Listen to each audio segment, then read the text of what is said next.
Guys, good morning.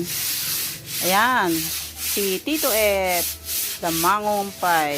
Pinaglinis ko ng pinaglalakaran ng aso. Ayan guys, nilagyan niya ng sunrock.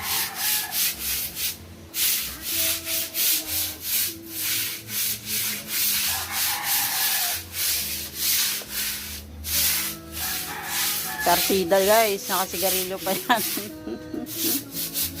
Habang naglilinis.